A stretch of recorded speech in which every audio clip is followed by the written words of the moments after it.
Hey guys, we are starting chapter 28 today, so let's talk about this chapter. Our first disorder is obesity. Obesity is defined as the body weight being more than 20% above the ideal weight for the patient's age, height, and body type. Causes of obesity include genetics, our body build, our metabolism. There are some psychosocial factors. The basic problem with obesity is that the caloric intake exceeds metabolic demand. This is a diagram of the body mass index table, and you can see the different categories: normal, overweight, obese, and morbid obesity, and each one has a range. So this is the table that we go by. We're going to look at how to calculate a patient's BMI for testing purposes. Note at the bottom bullet, morbid obesity is defined as a patient being 100% over their ideal body weight or having a BMI over 40. That is morbid obesity. Complications of obesity are many. We have diabetes, hypertension, hyperlipidemia, coronary artery disease, obstructive sleep apnea, cholelithiasis, arthritis with back and knee problems, and increased susceptibility to infectious disease and decreased wound healing. All of these are complications with obesity. Treatment. Treatment includes a weight reduction program, some type of diet accompanied with a planned exercise program.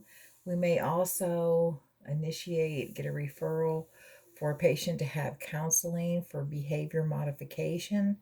This is a key step in a weight loss reduction plan. Some patients do meet criteria for bariatric surgery. There are several different types of bariatric surgery. The basic criteria for having this type of surgery is it is for patients with a BMI of over 40. And there are medications that are utilized to suppress appetite or block fat absorption, but these are only used on short-term basis. So they have to be utilized with a more long-term treatment plan, such as weight loss reduction and planned exercise. All right, so let's look at the formula. You'll need to be able to do this for testing. So we have a patient that weighs 287 pounds and their height is 4 meters or 2 meters squared. So the body mass index is calculated by dividing the weight in kilograms by the height in meters squared, and you will be provided your height in meters squared.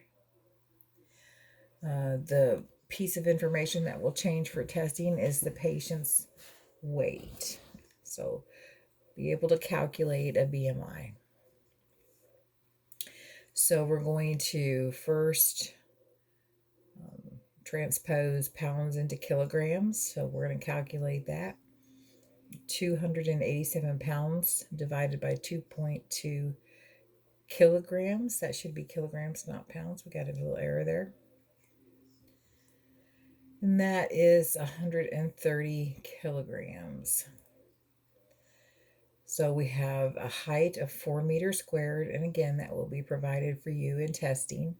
So 130 kilograms divided by 4 meters squared, or 4 meters, 2 meters squared. This patient's BMI is 32.5, so we're going to round up to 33. And a person with a BMI of over 30 is considered obese.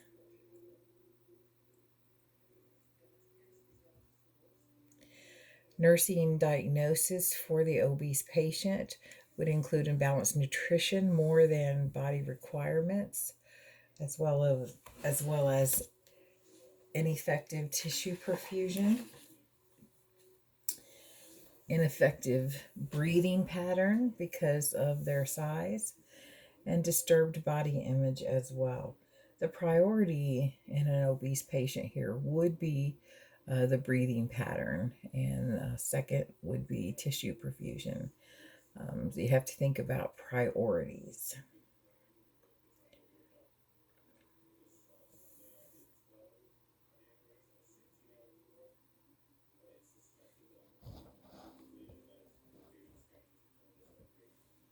Let's look at dysphagia. This is the disorder that occurs and affects the GI system. Dysphagia just basically is difficulty swallowing. It is a common symptom of other disorders, and it is caused by tumors, esophageal diverticula, inflammation, or in some neurologic disorders.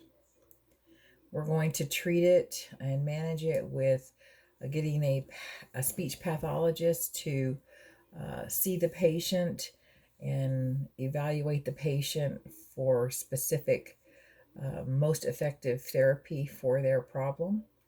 Nursing diagnosis we could implement for a patient with dysphagia include impaired swallowing, risk for imbalanced nutrition less than, and of course, risk for aspiration.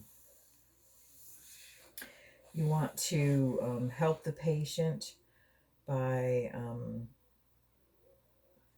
teaching them to chew their food thoroughly, or we may need to get their diet changed to Paride if they're not having success with chewing their food effectively.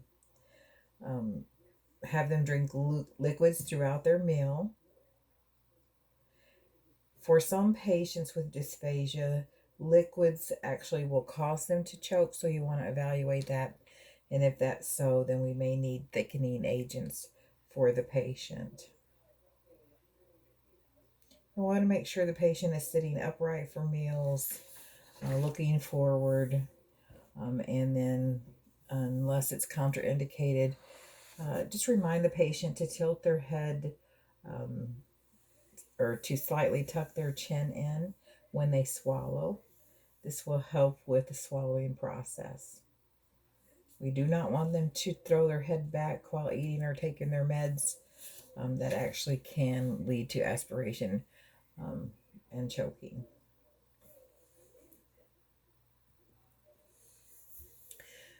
Our next disorder is oral cancer. It's squamous cell carcinoma and basal cell carcinoma. Risk factors involved for oral cancer include genetics, cigarette smoking, use of smokeless tobacco, pipe smoking. Heavy alcohol use has been a very common risk factor for oral cancer. That's heavy alcohol use as well as HPV. And what patients experience or how they present are with sores or discolorations of the lips or in the mouth that have not healed in a couple of weeks. And we want to make sure patients understand that should be checked by a physician if the patient is experiencing it. Signs and symptoms of oral cancer include tongue irritation, loose teeth, pain in the ear, pain in the tongue or ear. Malignant lesions may appear as ulcerations or thickened rough areas or sore spots in the mucosa. And then leukoplakia, which is a precancerous hard white patches in the mouth.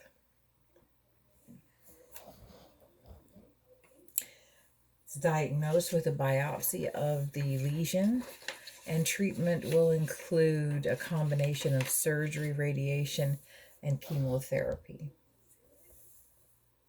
Our next disorder is esophageal cancer.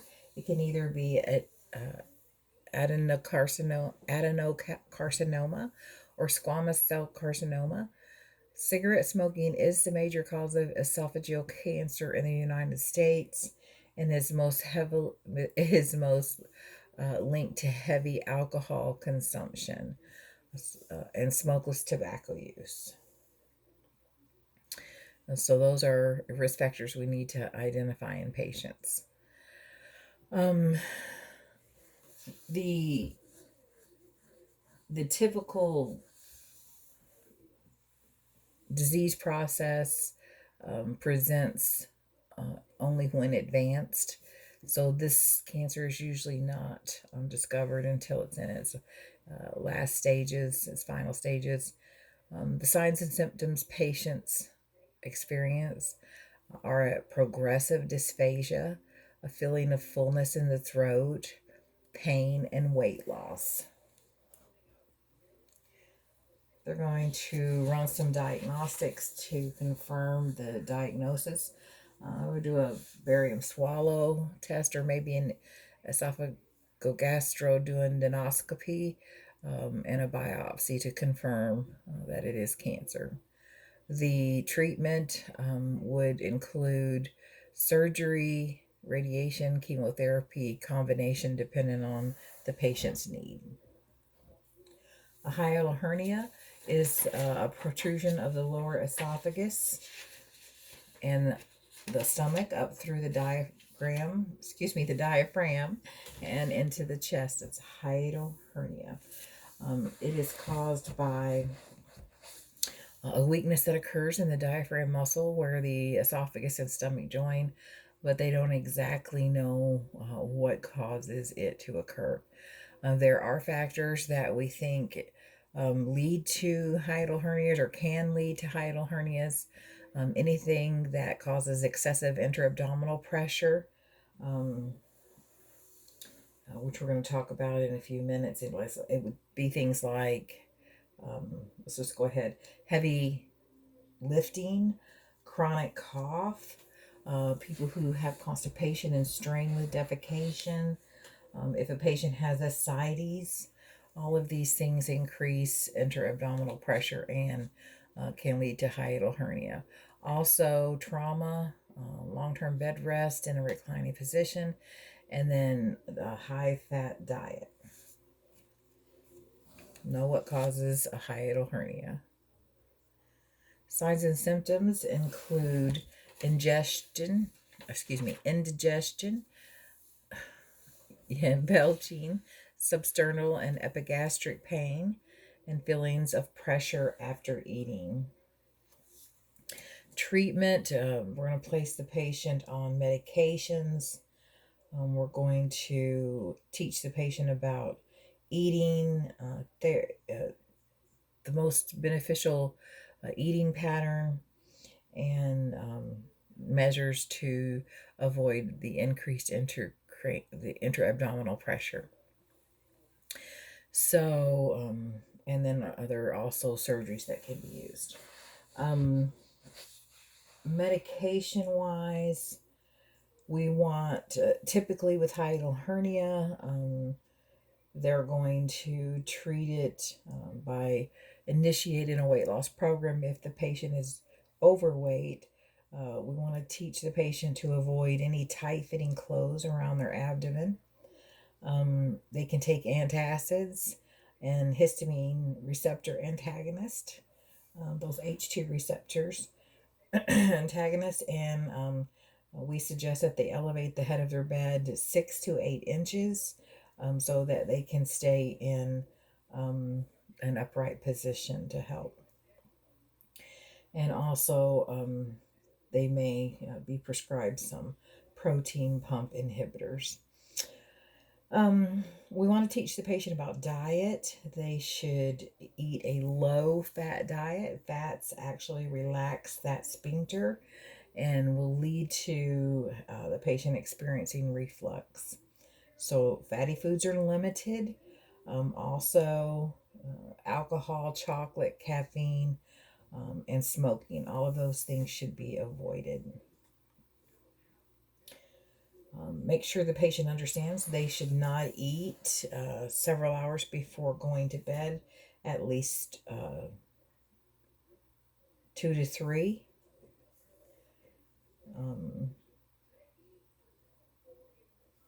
When they do eat, they need to stay upright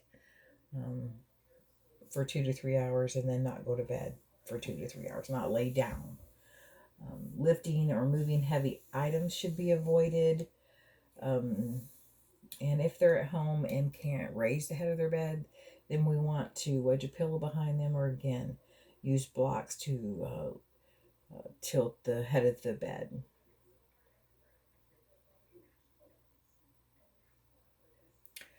All right, I think that's it on that page.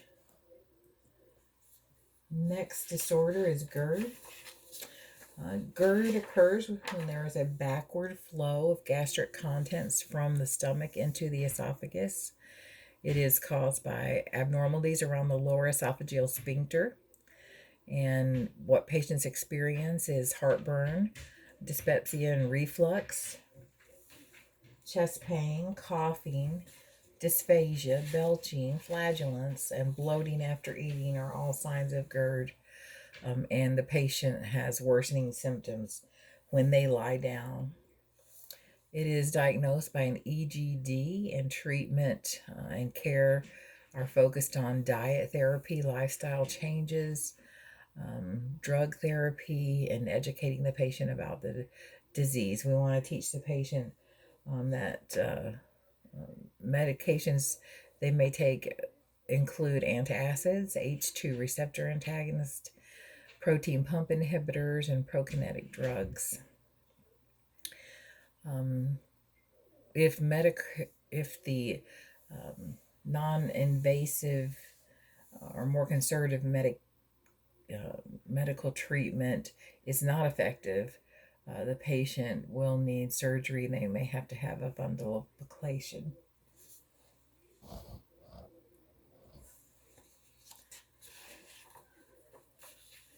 GERD patient teaching. You want to be able to teach your patient who has GERD and know this for testing. This is on page 650, GERD patient teaching. Patients should eat small, frequent meals throughout the day and avoid any foods or beverages that would aggravate GERD, such as fatty foods. Again, that causes the sphincter to be to release high fatty foods. They should avoid caffeinated drinks and alcohol. They should wait 2 to 3 hours after eating before they lie down. Avoid clothing that's tight around their waist. That we need to maintain a normal weight or get on a weight loss program if overweight. And this will help with decreasing intra-abdominal pressure. We want to have the patient elevate the head of their bed to discourage reflux, and then teach them about their medications, when and how much they should take. It's important to avoid smoking and learn coping mechanisms and manage their stress. And that takes us to gastritis. Gastritis is an acute or it can be a chronic inflammation of the lining of the stomach. This is caused by H. pylori, and symptoms include anorexia, nausea, vomiting, and pain and tenderness. Complications from gastritis include ulcer formation and an upper GI hemorrhage. Treatment, they're going to withhold oral fluids and foods until the acute symptoms subside, and the doctor may place the patient on medications to reduce gastric acidity and help with the nausea. Also with H. pylori present, the doctor will order pain relief and antibiotics. Peptic ulcers. This is an ulceration with loss of tissue from the lining of the digestive tract And there's two types of peptic ulcers, gastric and duodenal. I'll let you look over those two types in your book. Causes include contributing factors such as medications, infections, stress. Most ulcers are caused by H. pylori, and they also do believe that there is a genetic link with peptic ulcers. Signs and symptoms: burning, gnawing, cramping, and aching pain that comes in waves. The patient has nausea, anorexia, and weight loss. And complications of peptic ulcer are very serious. They could hemorrhage, they could have a perforation or an obstruction.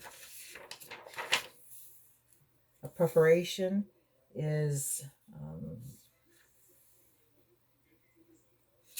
characterized by sudden and severe pain in the upper abdomen. It persists and increases, and sometimes can refer to the shoulder. That's the classic sign of a perforation. It's diagnosed with endoscopic studies such as an upper GI, or they may do a gastric analysis. Serum tests are going to look for H. pylori antibodies in the blood, and patients are going to be placed on the appropriate medications, diet counseling if appropriate, surgical treatment if appropriate, and we want to manage the complications, prevent and manage. That takes us to stomach cancer. Stomach cancer begins in the mucus glands of the stomach. It then invades the gastric wall and spreads to the lymph nodes and the liver and the ovaries in women. Signs and symptoms include intermittent abdominal distress, belching,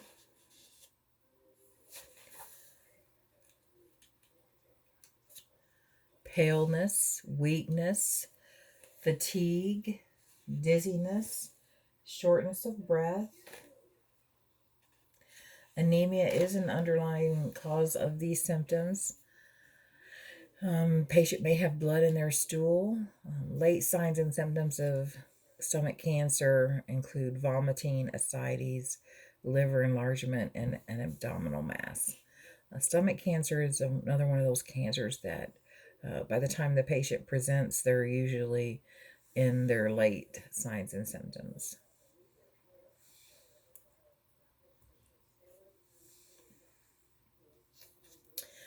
It is diagnosed with doing an upper GI series. They're going to do an endoscopic examination, do a biopsy to confirm, look at the patient's CBC, and maybe do some tumor markers. Treatment again includes a combination of surgery, chemotherapy, and radiation, depending on the patient's variables. Let's talk a few minutes about gastrointestinal surgery. Preoperatively, we want to implement nursing care for ineffective coping. Remember, the digestive tract during these procedures have to be cleansed, and so the doctor's going to order some type of large volume laxative or enemas until clear. They're going to limit the patient's diet the day before, and then the patient will be in PO. We want IV fluids going, so we're going to monitor that in INO. Patient may be started preoperatively on some antibiotics. And typically the nasogastric tube is inserted for gastrointestinal surgeries and attached to suction. Of course, that depends on the situation. Oh, sorry, I went the wrong way. Postoperative nursing care for gastrointestinal surgery include making sure your suction is draining appropriately. So you want to be monitoring that tube, monitoring your drain, assessing what is coming out of the suction, So you want to inspect, describe, and measure the drainage. The patient's going to be on I&O, so you're going to have to include the patient's NG drainage. You want to assess the abdomen for distension and bowel sounds. If the patient is hooked to suction and it's not working, the abdomen is going to begin to become distended, and the patient may be nauseous and throw up, and that's the last thing we want post-operatively on a stomach surgery. So we want to prevent that. So you want to closely monitor that suction to make sure it's working, assess that abdomen, making sure there's no distension or nausea present, and of course always assess the bowel sounds.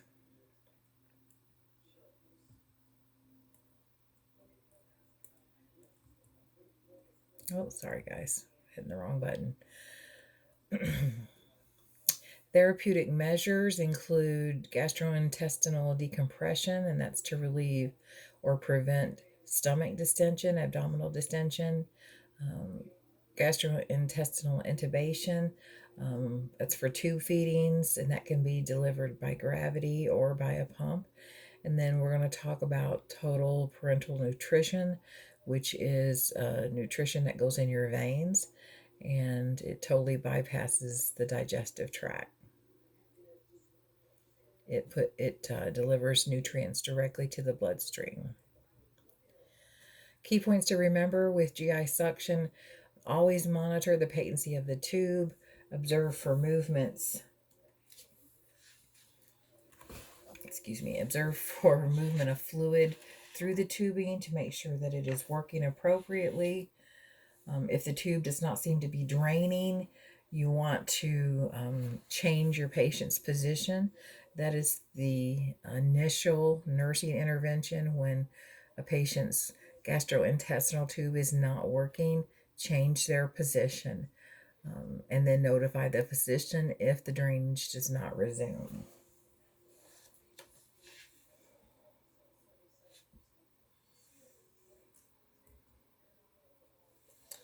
Irrigations are not normally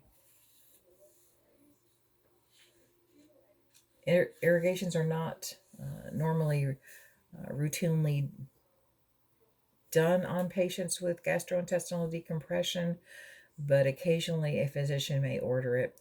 You always want to monitor the output in your abdominal suction, NG suction, and record the amount out on your shift, what the color is, and the characteristics. You want to monitor the patient for successful decompression. So we're going to be monitoring for that abdominal distension. If it's not being managed, then the patient is going to have nausea and vomiting, shortness of breath, a feeling of fullness, an enlargement of the abdomen. And we need to implement measures to improve that immediately. So you're going to reposition the patient, and if that doesn't work, if the suction is not working, then you're going to call the physician. If the suction is working and the patient is becoming distended as well, you're going to call the physician. And of course, always assess for bowel sounds and provide any comfort measures the patient may need. Tube feedings. Let's talk about tube feedings. Let me get to my page. Tube feedings may be delivered by gravity flow or by infusion pump.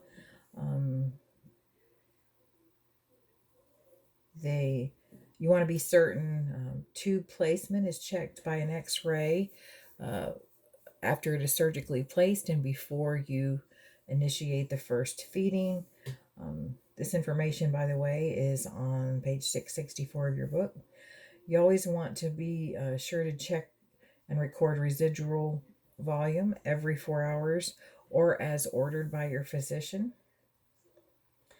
Verify the drip rate for the feeding on the patient's or the physician's order sheet, and assess the feeding pump to make sure it's set correctly and the drip factor is set per the order.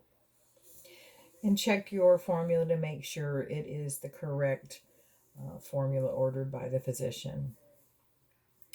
Some rules of thumb to always remember and know for your testing about tube feedings is we should change the feeding bag and the tubing every 24 hours and change the irrigation. We're going to have irrigation going with the feeding, and it also needs to be changed every 24 hours.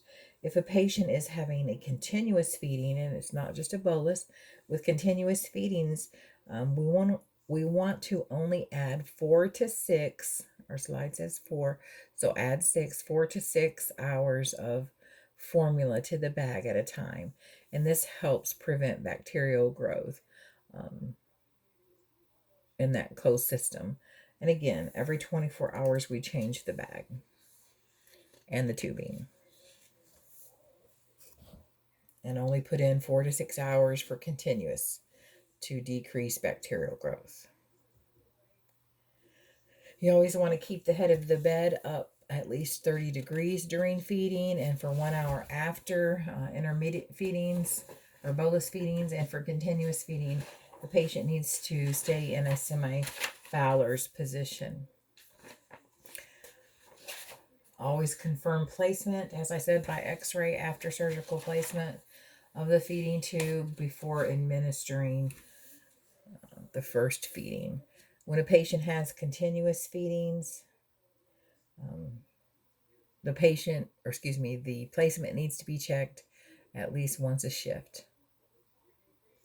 And check your residual per the physician order, and know that if the patient is getting too rich of a formula or too much at once, the patient will experience dumping syndrome. And this is from box 28.1 on page 664.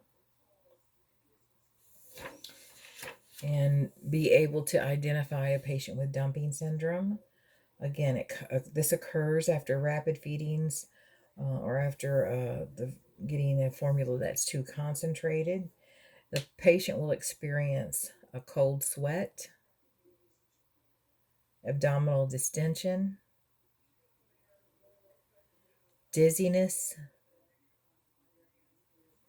weakness, rapid pulse, nausea, and diarrhea. And this is just a visual of a tube placement from your book. Okay, let's look at this little situation. We have a nurse entering the room of a 72-year-old patient who is receiving a continuous tube feeding and finds the patient is lying flat in the bed. The nurse questions the nursing assistant and discovers that the patient requested to be placed flat. What is significant about this situation and why? How should the nurse handle the situation? Well, as we know, the head of the bed should always be in Fowler's position during feedings and 1 hour after, or for continuous feedings, the patient has to stay in that position or they are at risk for aspiration. So we need to educate our patient, and then we need to talk to our CNA privately and educate her so that we're all on the same page. And we can do this with great respect. You want to be respectful of your CNAs. They're your front lines. Total parenteral nutrition is indicated when the patient cannot ingest or digest foods normally or has some type of malabsorption issue. You want to understand about TPN. These are important points to remember. Always use sterile technique for site care to prevent infection at the insertion site. Assess the site and be monitoring the patient for signs of infection. We want to monitor the flow rate. You never want to catch up on the flow rate. TPN is a very specific concentration, and it can kill the patient if you infuse it too quickly or inappropriately.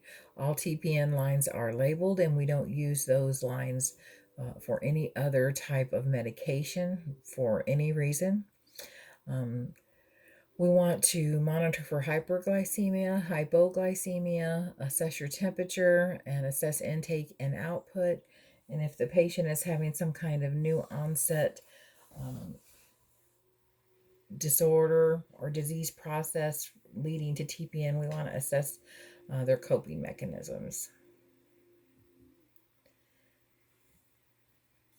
And this is, again, just information about important points about administering TPN.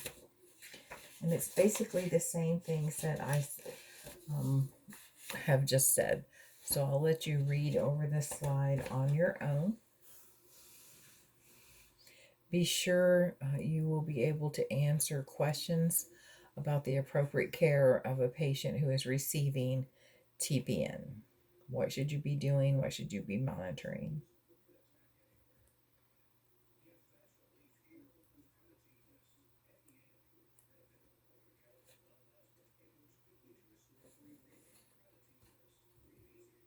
Oops, went the wrong way, sorry. All right, so let's look at this little situation.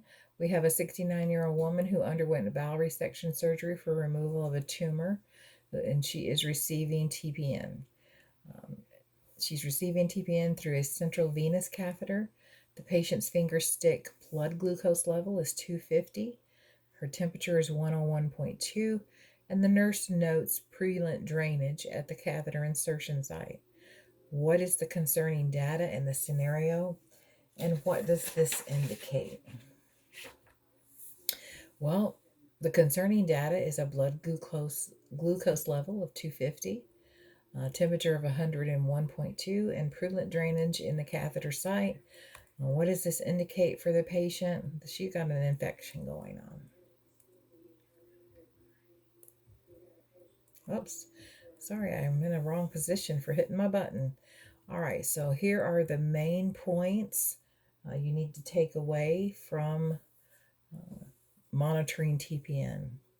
Our nursing considerations include monitoring for hypoglycemia, assess your patient's temperature. We're looking for infection signs and symptoms.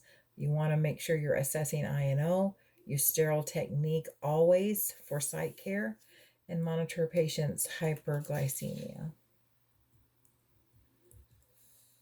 And that's all of chapter 28. Let me know if you have any questions.